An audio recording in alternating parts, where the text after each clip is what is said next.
Surtout, ne boudez pas vos envies de shopping, car à la souterraine, l'art peut vous surprendre en plein lèche-vitrine.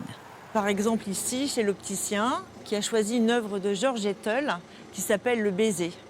Donc c'est une œuvre qui est sur une plaque émaillée et qui fait partie de la collection du FRAC Artothèque du Limousin, Nouvelle-Aquitaine.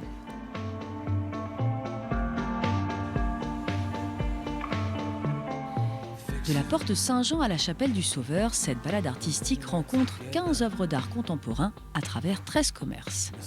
La demande était de pouvoir aussi présenter des œuvres autrement que dans un musée ou dans un centre d'art et de pouvoir aussi rencontrer le public qui au départ ne va pas forcément dans ces lieux-là. Et ce qui est intéressant, c'est justement c'est l'œuvre d'art qui vient à la rencontre du public et aux gens de la souterraine.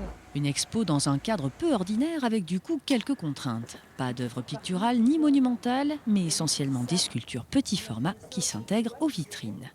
Comme il va y avoir le cartel, on le met à côté, ok. Moi je trouve que c'est pas mal comme ça. Tu trouves que ça flotte un peu toi? Inscrite au menu de Microfolie, l'art en vitrine a été conçu avec les commerçants qui ont bien sûr choisi leurs œuvres, comme ce casque de fusion qui prend ses quartiers au milieu des mannequins, une œuvre dont cette commerçante sera l'ambassadrice. C'est le jeu aussi de toute façon, hein, c'est de répondre aux questions des gens dans la mesure de nos moyens, parce que moi je ne suis pas du tout une experte en art, moi on s'en fout. Je l'ai prise parce que je la trouvais mignonne, mais non, bien sûr qu'on va essayer de faire au mieux pour enseigner les gens le temps possible. Et même quand les magasins sont fermés, l'expo est ouverte. Elle vous emmène tout naturellement vers l'épicentre de la microfolie sostranienne, la chapelle du Sauveur, où se révéleront les œuvres de l'École nationale des arts de Limoges le 5 février prochain.